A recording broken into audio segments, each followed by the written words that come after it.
Okay guys, so very good evening to all of you. Welcome back to the Bankers Grid. Guys, आप लोगों ने पुराने video में check करा होगा, एग्जामिनेशन पैटर्न ये होता है, सब्जेक्ट नेम आपने देखा होगा, आप लोगों ने सिलेबस भी देखा, राइट? अब जाकर एक क्वेश्चन जरूर आपके दिमाग में रहेगा, शायद नहीं रहेगा तो आप एक इल्यूजन में प्रिपरेशन कर रहे होंगे। एक क्वेश्चन ये आता है कि सिलेबस ठीक है, बट एग्जाम का लेवल किस टाइप का रहेगा? मतलब आप क्वेश्चन पैटर्न तो आपने देखा, ठीक है, लेकिन वो लेवल डिफिकल्ट रहेगा या मीडियम रहेगा या बहुत एक्स्ट्रा डिफिकल्ट रहेगा, मॉडरेट रहेगा, राइट? पहला क्वेश्चन तो ये। दूसरा क्वेश्चन ये भी आता है कि प्रीलिम्स लेवल का रहेगा, मेंस लेवल का रहेगा, ओके, क्योंकि ये सिंगल फेज एग्जाम है, तो प्रीलिम्स टाइप का प्रैक्टिस करेंगे, कंटेंट कैसा रेफर करना है। थर्ड टाइप का जो प्रॉब्लम आता है, दिमाग में क्वेश्चन आता है कि अगर एग्जामिनेशन लेवल फिक्स्ड है तो आउट ऑफ 200 कैंडिडेट्स 60-70 नंबर के कट ऑफ को क्यों क्वालिफाई नहीं कर पाते? ये तीनों टॉपिक्स हम लोग इसी वीडियो में क्लियर करेंगे। मैं सारे सेक्शन वाइज आपको बताने वाला हूँ कि एक्चुअल में डिफिकल्टी लेवल किस टाइप का आता है, जो टॉपिक्स के नेम है, सिलेबस का हाइलाइट्स में आप लोगों को बताने वाला हूँ कि इसमें किस लेवल का क्वेश्चन आता है, किसमें टफ लेवल का क्वेश्चन आता है, राइट? जिससे आपको आइडिया लग सके, जिससे आपकी प्रिपरेशन बेटर हो सके। कुछ कॉमन इल्यूजन है वो अभी क्लियर हो जाएंगे, तो उस पर आप काम कर पाएंगे। अगर आप बेसिक से भी प्रिपरेशन करना चाहते हो, बैच में एनरोल नहीं तो बैच में एनरोल कर सकते हो। व्हाट्सएप नंबर स्क्रीन पर अवेलेबल है, जहां पर आप एक बेसिक से बेटर वे में प्रिपरेशन कर पाएंगे। अभी टाइम है आपके पास में 3 से 4 महीने का, आप अच्छा परफॉर्म कर सकते हो। अगर आप पहले से एग्जाम दे चुके हो, आपकी परफॉर्मेंस को इंप्रूव करना चाहते हो, स्कोर को इंप्रूव करना चाहते हो, पिछले साल का एग्जाम जैसा गया उससे बेटर देना चाहते हो, तो अभी आपके लिए भी राइट टाइम है कि आप बेटर वे में अपनी प्रिपरेशन को कंटिन्यू करें, प्रैक्टिस करें। उसके लिए भी आप व्हाट्सएप कर सकते हो। व्हाट्सएप नंबर आप सभी के सामने स्क्रीन पर अवेलेबल है। जिस टाइम पर भी वीडियो देख रहे हो व्हाट्सएप करेंगे and team will help you out with the manual payment process. आप एक बेटर वे में इन 3 से 4 महीने को यूटिलाइज करेंगे तो आपका स्कोर डेफिनेटली आपको अच्छा देखने को मिलेगा। सबसे पहला सेक्शन हम लोग डिस्कस करेंगे वो है क्वांटिटेटिव एप्टीट्यूड। देखो, मैंने आपको प्रीवियस वीडियो में सिलेबस दिखाया था, जहां पर मैंने आपको बताया था क्वाड्रेटिक इक्वेशन आता है, नंबर सीरीज आता है, डेटा इंटरप्रिटेशन आता है, अरिथमेटिक आता है। लास्ट ईयर तो आप लोगों की एग्जाम में सिंप्लीफिकेशन भी एड ऑन हो गया था, ठीक है, सिंप्लीफिकेशन अप्रोक्सीमेशन भी आ चुका था। ये सारी स्केल 2 पोस्ट के लिए है और स्केल 3 के लिए, ठीक है। स्केल 2 में स्पेशलिस्ट ऑफिसर भी है और जर्नलिस्ट ऑफिसर भी है ना, journalist banking general banking officer भी है। तो देखो, यहां पर आपने देखा कि क्वाड्रेटिक इक्वेशन आता है, तो क्या सिर्फ क्यूब में आ जाता है? क्या स्क्वायर रूट वाले क्वेश्चन आ रहे हैं? नहीं, आपकी एग्जाम में क्वाड्रेटिक इक्वेशन किस टाइप का आता है? अगर 2 से 5 क्वेश्चन आते हैं, आते ही आते हैं, 2 क्वेश्चन तो मिनिमम अभी तक आ रहे हैं आपकी एग्जाम में, और 5 भी आ सकते हैं, ठीक है, 5 भी आ जाते हैं। तो आप लोगों को ध्यान रखना है कि आपकी एग्जाम में क्वाड्रेटिक इक्वेशन का जो लेवल रहता है वो नॉर्मल स्क्वायर वाला चलता है, ठीक है। जैसे कि अगर हम देखें यहाँ पर, अगर हम प्लस के अकॉर्डिंग देखेंगे तो यहाँ पर हमने देखा 7x+12, तो ये तो एक बहुत बेसिक हो गया। इसी टाइप में आप लोगों का माइनस प्लस चल जाएगा और इसी टाइप से आपका क्वाड्रेटिक इक्वेशन के क्वेश्चन आते हैं। एक बार आपकी एग्जाम में लीनियर वाला आया था, है ना, लीनियर वाला मतलब कि डायरेक्टली आपको ऐसा क्वेश्चन आ गया कि 2x-3y ऐसा कुछ आपको डेटा आ गया, आपको सॉल्व करना रहेगा, एक्स वाई का वैल्यू निकालना रहेगा। तो आपकी एग्जाम में एकदम एक्सट्रीम लेवल का डिफिकल्ट लेवल नहीं आता है। क्वांटिटेटिव एप्टीट्यूड सो फार आपकी एग्जाम में इजी आ रहा है ना, 3 से 4 साल से आपका इजी आ रहा है, उससे पहले थोड़ा टफ आया था, लेकिन अब जाकर आपका रीजनिंग थोड़ा टफ कर दिया है और क्वांटिटेटिव एप्टीट्यूड बहुत इजी कर दिया है। यही प्रॉब्लम लास्ट ईयर भी कैंडिडेट्स में हुआ था। उन्होंने क्या करा, एकदम से जैसे ही प्रिपरेशन स्टार्ट करा तो उनका क्या कहना था कि ये सिंप्लीफिकेशन कौन करेगा, ये कौन करेगा, लेकिन जब एग्जाम में 10 क्वेश्चन उनके सामने आ गए सिंप्लीफिकेशन के, तो उन्होंने बहुत टाइम ले लिया। आपकी एग्जाम में 30 मिनट्स का टाइमर आ गया है ना, पहले टाइमर नहीं था, तो 30 मिनट्स में फिर वो क्वेश्चन सॉल्व नहीं होता, राइट? तो उसके लिए भी प्रैक्टिस करना पड़ता है। कैंडिडेट्स को लगता है सर इसका लेवल और थोड़ा ज्यादा आता है, टफ लेवल का आता है। नहीं, ऐसा बिल्कुल नहीं है। आपकी एग्जाम में प्रीलिम्स और मेंस ऐसा कुछ भी कॉन्सेप्ट काम नहीं करता। पहली बात तो आपकी एग्जाम सिंगल फेज एग्जाम है, ठीक है, तो कुछ टॉपिक आप लोगों के प्रीलिम्स के भी आते हैं और कुछ टॉपिक आपके मेंस के भी आते हैं, ये ध्यान रखिए। कुछ क्वेश्चन आपके प्रीलिम्स लेवल का इजी भी कर दिया जाता है ना, कुछ क्वेश्चन आपके मेंस लेवल के टफ भी कर दिए जाते हैं ना। मेंस में आप आईबीपीएस पीओ मेंस भी देख सकते हो, आईबीपीएस क्लर्क मेंस देख सकते हो। यूजुअली क्लर्क और आरबी पीओ मेंस के अराउंड में ही आपका पेपर टफ साइड पर सेट होता है ना। लेकिन अब जब एग्जामिनर 40 क्वेश्चन आपका सेट करेगा तो ऐसा बिल्कुल नहीं करेगा कि आपके पूरे 40 क्वेश्चन बहुत इजी सुपर इजी दे देगा या मीडियम लेवल का दे देगा। पेपर इस टाइप से डिजाइन नहीं होता। पेपर ऐसा होता है कि 15 क्वेश्चन उसने सुपर इजी दिया आपको, ठीक है, अब उसमें क्वाड्रेटिक इक्वेशन इजी आता है, 5 नंबर का नंबर सीरीज आता है, मिसिंग या रॉन्ग, उसमें से 3 क्वेश्चन आपके इजी रहते हैं, 1 से 2 क्वेश्चन थोड़े से मॉडरेट रहते हैं, जिसमें कैंडिडेट टाइम वेस्ट कर दे, ठीक है। कैंडिडेट क्या करते हैं, उन 5 क्वेश्चन को सॉल्व करने का पैटर्न लगाते हैं। एक ह्यूमन माइंडसेट क्या करता है कि 5 क्वेश्चन, पांचों क्वेश्चन पूरे देखने हैं मुझे। उसके माइंडसेट में अगर ये आ गया कि यार एक क्वेश्चन में एग्जामिनर ने मुझे उलझाया होगा और उस क्वेश्चन को मेरे को स्किप करके दूसरे क्वेश्चन अटेम्प्ट कर लेना है, नहीं तो मेरा टाइम चला जाएगा, है ना। तो ये अगर आपका माइंडसेट रहेगा तो ये समझ में आ जाएगा कि पूरे पेपर में पूरे 40 क्वेश्चन टफ नहीं आते या इजी नहीं आते। 15 क्वेश्चन अप्रोक्सीमेटली जैसे इजी आ गया तो उसमें ये क्वेश्चन इजी सेट पर आते, इनमें भी एक क्वेश्चन टफ आता है, ठीक है। ये नंबर सीरीज का कहानी हो गया। ओके, एक कॉमन पैटर्न जो सब्सट्रैक्शन, क्यूब और स्क्वायर इन सब का जो चलता है, वो पैटर्न के नंबर सीरीज आते हैं। मिसिंग में कभी वैल्यूज आपको बढ़ा कर दे दिया, तो वहां पर आपको थोड़ा कैलकुलेट करने में टाइम लग सकता है, लेकिन टफ नहीं रहेगा। ऐसा पैटर्न नहीं आएगा कि आपने क्लास में नहीं पढ़ा। ओके, उसके बाद में डेटा इंटरप्रिटेशन में आप लोगों का सो फार डेटा इंटरप्रिटेशन डीआई में है ना, आपके इसमें अरिथमेटिक बेस्ड डीआई नहीं आ रहा है। ठीक है, अरिथमेटिक बेस्ड डीआई क्या होता है, जैसे कि वर्क और टाइम के ऊपर आपका डीआई बना दिया पूरा, जिसमें आपका इनके कॉन्सेप्ट भी लग रहा है और फिर वो कॉन्सेप्ट भी लग रहा है। आपके एग्जाम में 3 से 4 डीआई आते हैं, लेकिन अभी तक सो फार है ना, अभी तक सो फार आपका जो लेवल रहता है वो डुएबल रहता है। लेंदी प्लस डुएबल। लेंदी का मतलब समझ रहे हो कि आपको कैलकुलेशन थोड़ा ज्यादा दे देगा, ऐसे प्लस माइनस का लेंदी दे देगा, बट आपका जो लेवल रहेगा वो एक्सट्रीम लेवल का नहीं रहेगा कि आपको अरिथमेटिक बेस्ड डीआई आ गए। तो कोई भी कैंडिडेट अरिथमेटिक बेस्ड डीआई का प्रिपरेशन मत करने लग जाना। अगर रिसोर्सेज यूज करते हो तो आप लोग का फोकस होना चाहिए मिसिंग पर भी कर लो, कैसलेट पर भी कर लो। कैसलेट मतलब पैराग्राफ वाला, मिसिंग मतलब आपको टेबल में डेटा दे दिया और यहाँ पर आपको रेशियो से कुछ ना कुछ एक्स वाई का वैल्यू भी बीच बीच में निकालना पड़ेगा, तो मिसिंग डीआई भी कर सकते हो। लेकिन आपका जनरल डीआई आता है, सिंपल आता है, बस उसमें क्या रहता है, या तो आपको डेटा इजी दे देगा, ठीक है, डेटा इंटरप्रिटेशन में टेबल लेबल थोड़ी इजी दे देगा और क्वेश्चन लेंदी कर देगा। या तो ऐसा कर सकता है कि टेबल ही टफ बना दी और आपका जो क्वेश्चन है वो इजी कर दिया। लेकिन आपके लिए कैलकुलेटिव रहता है, लेकिन डुएबल रहता है, बहुत डुएबल रहता है। एक कैंडिडेट ने अगर 5 से 10 दिन प्रैक्टिस कर रहा रहेगा तो वो बना सकता है 3 से 4 डीआई में से 1 से 2 डीआई बना सकता है। इसमें भी 5 क्वेश्चन अगर आते हैं ना, तो एक क्वेश्चन थोड़ा लेंदी देता है। तो आपको अप्रोच ध्यान ये रखना है कि आपकी एग्जाम में जो क्वेश्चन आता है उसमें 4 क्वेश्चन इजी आ गए, तो एक क्वेश्चन डीआई में भी लेंदी देगा, टफ देगा, फ्रैक्शनल वैल्यू देगा। अगर आपका कमांड नहीं है तो आप थोड़ा अटकेंगे और उसको सॉल्व करने की पूरी कोशिश करेंगे ना, तो वो 3 से 4 मिनट खा जाता है ना? एक ही क्वेश्चन। तो आपका राइट अप्रोच तो ये होना चाहिए कि यस, थोड़ा 1-2 क्वेश्चन टफ आएँगे, उनको हमको छोड़ देना है एग्जाम में, प्रैक्टिस के टाइम पे भी छोड़ देना है। ऑलराइट? अब बात आती है अरिथमेटिक किस टाइप का आता है? अरिथमेटिक आप लोगों का डुएबल आता है, लेंदी आता है थोड़ा-सा, लेकिन डुएबल आता है। डुएबल मतलब कि आप कर सकते हो, बहुत ट्रिकी नहीं आएगा, बहुत कैलकुलेटिव या नए-नए कॉन्सेप्ट, न्यू कॉन्सेप्ट पर नहीं आएगा। जैसे कि पीओ इनकी एग्जाम में होता है ना, न्यू कॉन्सेप्ट्स आ गए, इस टाइप से न्यू कॉन्सेप्ट या न्यू पैटर्न में कुछ भी क्वेश्चन नहीं आता, सेम क्वेश्चन रिपीटेड है, आपका कुछ टॉपिक पर कमांड है तो वो भी आ जाएगा। सिंप्लीफिकेशन, अप्रोक्सीमेशन एज़ यूजुअल जैसा आता है वैसा ही आता है। अब मैं आपको इसका डिफिकल्टी लेवल बताने से पहले कंप्यूटर का डिफिकल्टी लेवल बताऊंगा। कंप्यूटर का डिफिकल्टी लेवल अभी तक आपकी एग्जाम में डुएबल आ रहा है, बहुत प्रैक्टिकल आ रहा है। मतलब कि आप इसको ईजीएस्ट बोल सकते हो। आपकी जितनी भी सेक्शन होंगे ना, उसमें सबसे ईजी पार्ट कंप्यूटर को बोला जा सकता है। इसमें बहुत बेसिक्स ऑफ कंप्यूटर के ऊपर क्वेश्चंस आते हैं ना। अभी आजकल तो आपके पूरे प्रैक्टिकल एप्लीकेशन के ऊपर आने लगे हैं ना, ये वायरस, ये वो क्या नाम होता है, इसका शॉर्टकट की क्या है, इसको क्या बोलते हैं, इसको क्या नहीं बोलते।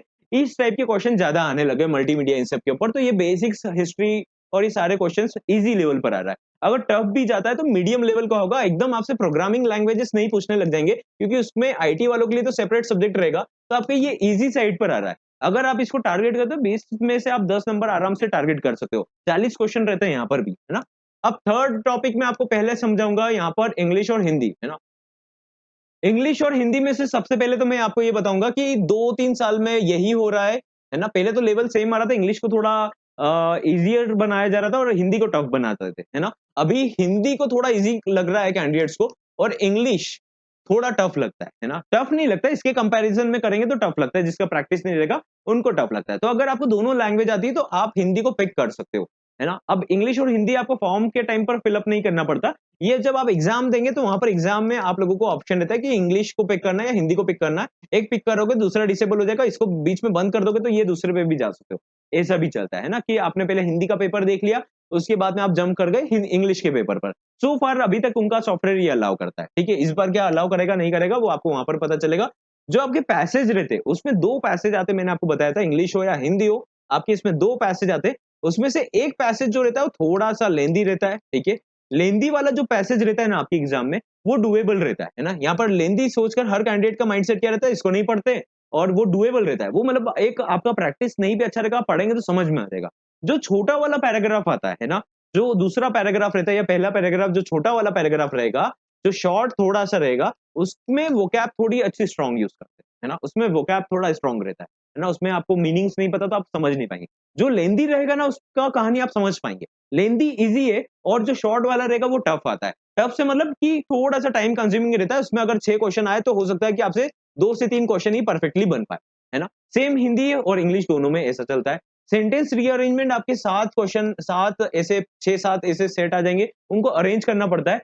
आपके इसमें इतना ईज़ी नहीं आता है, डुएबल आता है लेकिन ईज़ी नहीं आता है ना, ऐसा ईज़ी नहीं आता। कि आपका स्टोरी बेस्ड आया, आपने इसको जमा दिया फटाफट से, ऐसा नहीं होता। जिसने प्रैक्टिस कर रखा होगा उसका बन जाएगा, थोड़ा लॉजिकल वे में चलता है, ठीक है? Error detection as usual prelims में जैसे पेपर आता है सिंपल लेवल के वैसे ही आते, इसमें भी ऐसे ही चलता है। आप जानते हो कि 5 में से 3-4 तो ईज़ी आते हैं और एक क्वेश्चन थोड़ा ऐसा आता है कि थोड़ा-सा फर्स्ट टाइम इंट्रोड्यूस हुआ, है ना? एरर वाले में, ठीक है? एक हो गया क्लोज़ टेस्ट, ये भी थोड़ा डुएबल आता है, लेकिन क्लोज़ टेस्ट अगर आता है ना तो इसमें वोकैब में आपको उलझा लेता है। वोकैब स्ट्रॉन्ग होना चाहिए, क्योंकि 5 ऑप्शन रहते हैं, उसमें से आप कन्फ्यूज़ हो सकते हो कि इसमें कौन-सा लगेगा और कौन-सा नहीं लगेगा। फिलर्स, ज़रूरी नहीं कि सारे क्वेश्चन में टफ रहेगा, लेकिन 1-2 क्वेश्चन यहाँ पर कैंडिडेट पिक करते हैं, बाकी छोड़ देते हैं, है ना? फिलर्स हो गए, फिल इन द ब्लैंक्स का भी सेम कहानी है, वर्ड स्वैप डुएबल रहता है, वर्ड स्वैप अगर आपसे बनता है तो बहुत फटाफट बनता है, लेकिन सीक्वेंसिंग में प्रैक्टिस लगता है ना? प्रैक्टिस रहेगा तो आप बना पाएँगे। ओके, तो ये हो गया इंग्लिश और हिंदी का, ओके? इंग्लिश और हिंदी का ये आपका सेक्शन हो गया। उसके पहले मैं आपको एक बार फाइनेंशियल अवेयरनेस बताता हूँ, फिर रीजनिंग मेन इंपॉर्टेंट है, उसको समझिएगा, ठीक है? तो फाइनेंशियल अवेयरनेस में क्या हो रहा है, ये सबसे डिफिकल्ट सेक्शन है अभी तक का। सबसे डिफिकल्ट सेक्शन क्या आता है? Financial awareness. अब गाइस ये डिफिकल्ट एक्चुअल में इतना भी नहीं है। आप क्वेश्चन देखेंगे तो आप जब काउंटिंग करेंगे ना पुराने क्वेश्चंस को देखते हो, ऐसा देखते हो एनालिसिस, तो आपको लगता है कि ये तो मैं आज भी कर सकता हूँ या कर सकती हूँ, राइट? लेकिन प्रॉब्लम पता है क्या आता है? यहाँ पे डेटा बहुत सारे हैं। जैसे मैंने आपको ये सब डेटा बताया ना, डेटा इतने सारे हैं कि जब कैंडिडेट ये सारे डेटा करता है, इस ट्रैप में फँसता है, तो उसको ये डेटा गायब हो जाता है, ये डेटा गायब हो जाता है, इस डेटा का अपर हेडिंग गायब हो जाएँगे, या थोड़ा बहुत याद रहेगा, कहानी याद रह जाएगा, डेटा गायब हो जाएगा। ये सबसे बड़ा प्रॉब्लम आता है। अब आप जब भी फाइनेंशियल अवेयरनेस पढ़ने जाएँगे तो आपको बहुत सारे इंस्टीट्यूशंस या बहुत सारे डेटा ऐसा मिलेगा कि आपको लगेगा कि यार ये भी पढ़ लेते, फिर कोई नया कोई बताएगा कि ये भी आता है, कोई नया अपने अकॉर्डिंग डिकोड करेंगे, वो बोलेंगे ये भी आता है, राइट? तो उसमें सबसे बड़ा प्रॉब्लम आता है कैंडिडेट का कि वो कम टॉपिक करके स्ट्रॉन्ग वे में नहीं कर पाते, रिविजन नहीं कर पाते। सबसे डिफिकल्ट सेक्शन यही रहता है। लास्ट ईयर इसका कट ऑफ 1 था, उससे पुराने टाइम पर कट ऑफ गया था 3 out of 40। Can you believe? इसका रीज़न ये नहीं कि पूरे 1 नंबर ही वहाँ पर ईज़ी था, बाकी सब टफ था। यहाँ पर एक प्रॉब्लम आता है कि नेगेटिव मार्किंग रहता है। बहुत सारे इंस्टीट्यूशन आपको मिथ में भी क्रिएट कर देते हैं कि 40 में से 40 क्वेश्चन हमारे यहाँ से आ जाएँगे, ऐसा हो जाएगा। तो आपको लगता है ज़्यादा से ज़्यादा क्वेश्चन अटेम्प्ट करें, है ना? ज़्यादा से ज़्यादा क्वेश्चन अटेम्प्ट करने में आपकी नेगेटिव मार्किंग आपके क्वेश्चन पूरा बिगाड़ देती है, आपका सेक्शनल कट ऑफ को रुका देती है। तो यहाँ पर सबसे बड़ा प्रॉब्लम क्या आता है, मैंने आपको बताया कि एक तो होता है डिफिकल्ट। डिफिकल्ट इसलिए लगता है क्योंकि कैंडिडेट का अप्रोच सही नहीं रहता। उनको 5 क्वेश्चन आते तो 5 क्वेश्चन नहीं करके आते। जब वो प्रिपरेशन करते तो उनको मल्टीपल टॉपिक्स में जंप करना होता है ना? उनको ये भी पढ़ लेना, उनको ये भी पढ़ लेना, ये भी पढ़ लेना, ये भी पढ़ लेना, ये भी पढ़ लेना। उसकी वजह से क्या होता है, ओवरलैप डेटा हो जाता है। अब डेटा तो कब आएगा, पूरा लेटेस्ट एग्जाम के टाइम का ही नया डेटा रहेगा। तो वो डेटा ओवरलैप होने लग जाता है, आपका भी कैपेसिटी होता है और इसके चलते हुए कैंडिडेट अपने क्वांट और रीजनिंग को भी बिगाड़ते हैं। क्वांट और रीजनिंग को बिगाड़ लेते हैं, उसका प्रिपरेशन नहीं करते जहाँ पे शॉर्ट नंबर आ रहे हैं, है ना? तो फाइनेंशियल अवेयरनेस सबसे डिफिकल्ट सेक्शन होता है, ये मैंने आपको क्लियर कर दिया। और क्यों डिफिकल्ट होता है, क्योंकि कैंडिडेट्स एक डेटा पर स्ट्रांगली काम नहीं करते। मतलब उन्होंने अगर गवर्नमेंट स्कीम पढ़ा है तो वो अपने पैशन से उसको ढंग से नहीं करते। उससे 2 क्वेश्चन आया तो आपका कट ऑफ निकल सकता है। जंप नहीं करना है, ज़्यादा से ज़्यादा अटेम्प्ट करने का कोशिश नहीं करना है। मैं बहुत सारे कैंडिडेट्स को आज भी देखता हूँ कि कितना पढ़ लें जिससे मेरे 15 नंबर आ जाए। तो ये स्टोरी लाइन नहीं है। एग्जामिनर ने पेपर कैसा दिया है उसके अकॉर्डिंग आपके क्वेश्चन आएँगे, है ना? अब एग्जामिनर ने आपने सपोज़ करते हैं आप आरबीआई सर्कुलर अभी पढ़ते हो तो उससे तो क्वेश्चन आना बंद हो गए। अब आरबीआई सर्कुलर पढ़कर जा रहे हो, सेबी का सर्कुलर दे रहा है तो आपका तो लिमिट खत्म। उसने सेबी आप पढ़ कर गए, उसने नाबार्ड का सर्कुलर दे दिया, उसने पीआईबी नोटिफिकेशन दे दिया, उसने स्टैटिक कंटेंट पूछ लिया उठाकर, उसने आपसे सपोज़ करते करंट फाइनेंशियल न्यूज़ पूछ लिया, उसने तो आपसे रिपोर्ट का एक एक फिगर पूछने लग गया, है ना? तो हर फिगर तो याद नहीं रहता, तो यहाँ पर प्रॉब्लम आ जाता है ना? तो ये सबसे बड़ा एक प्रॉब्लम है। एग्जामिनर ने आपको डुएबल क्वेश्चन दिए तो आपसे बनेंगे, सबसे बनेंगे जिसने प्रिपरेशन करा। आपसे नहीं बन रहा, आपने प्रिपरेशन करा तो किसी से नहीं बनेगा। ये माइंडसेट होना चाहिए। इस तरीके से इसको प्रिपेयर करना है, राइट? हम बैच में भी सिमिलर वे में इसको प्रोसेस कर रहे हैं। एक होता है रीजनिंग।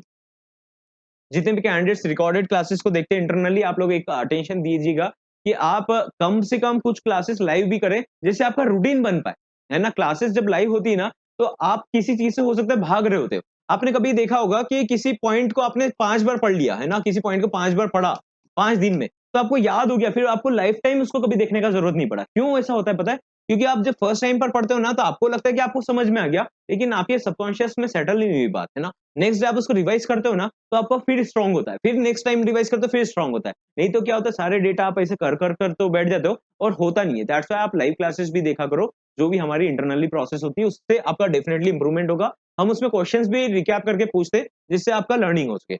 अब अगर मैं आपको बताऊं कि फाइनेंशियल अवेयरनेस के बाद में मोस्ट डिफिकल्ट सेक्शन कौन सा होता है, तो अभी तक के लिए रीजनिंग आ रहा है। उसका एक मेन रीजन है ना? उसका मेन रीजन गाइस ये होता है कि आप लोग सीटिंग अरेंजमेंट पर कमांड करना नहीं चाहते, है ना? पजल पर कमांड नहीं करना चाहते। और जिसका कमांड नहीं है ना, सबसे बड़ा टेंशन पता है किसके लिए रहता है? उन कैंडिडेट्स के लिए रहता है जिनके थोड़ी बहुत प्रिपरेशन रहती है ना? जिनकी प्रिपरेशन है, वो लोग कैंडिडेट्स को क्या लगता है कि मैं ऐसे ही क्वेश्चन को लगाते जाऊँ। लेकिन आप ये नहीं समझते कि उस क्वेश्चन को लगाने में चैलेंज क्या आने वाला है। आपके सामने बेसिक क्वेश्चन आता है, आप बेसिक नहीं करना चाहते। मैं आपको एक सही अप्रोच बताता हूँ कि आप टाइमर लेकर प्रिपेयर कीजिए, है ना? जब भी आप क्वेश्चन सेट लगाते हो ना, तो आप टाइमर के अकॉर्डिंग करिए, चाहे सिंपल क्वेश्चन करो। आप सिंपल क्वेश्चन से दूर भागते हो, आप क्या सोचते हो आप तो स्मार्ट हो, है ना? आपको तो सब कुछ आता है सिंपल वाला, आपको तो स्ट्रॉन्ग लेवल का लगाना है। नहीं, वही सिंपल लेवल के लॉजिक्स आपके एग्जाम में आते हैं।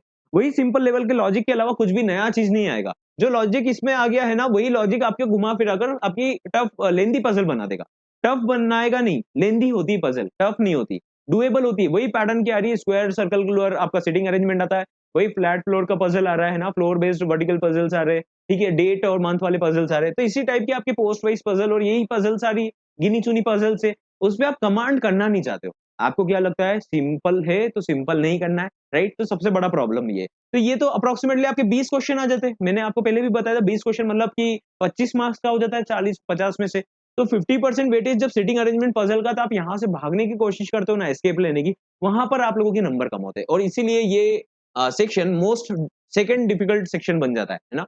एक सिलोजिज्म और इनेक्वालिटी मैं बहुत कैंडिडेट को देखता हूँ केवल जब भी प्रिपरेशन भी करते हैं ना, प्रिपरेशन करते हैं एक-दूसरे से कमांड करके बात करते हैं, तो सिलोजिज्म इनके क्वेश्चन एक-दूसरे को देते रहेंगे, उसी पर लर्निंग करते रहेंगे। सिलोजिज्म देखो 5 नंबर का आ गया, 4 नंबर का आ गया, इन दोनों में से एक टॉपिक आता है, डूएबल आता है, ईज़ी आता है ना? ये तो लेंथी आता है। ये कैसा आएगा लेंथी में से सीटिंग अरेंजमेंट और पज़ल में से एक सीटिंग अरेंजमेंट आपका डूएबल आता है। प्रीलिम्स टाइप का भी आ सकता है। आप उसको कर सकते हो, है ना? एक कैंडिडेट एक पज़ल एग्जामिनर ऐसा बनाकर देता है कि 20 क्वेश्चन में से आप 5 क्वेश्चन बना लो, ऐसा पेपर बनाकर देता है। बाकी 3 थोड़े लेंथी रहते हैं, जिसने प्रैक्टिस नहीं करा उससे बिल्कुल नहीं बनने वाला। और उससे बनेगा नहीं तो ये भी समझ लीजिए कि उसका बाकी सेक्शन भी नहीं कर पाएगा, ठीक है?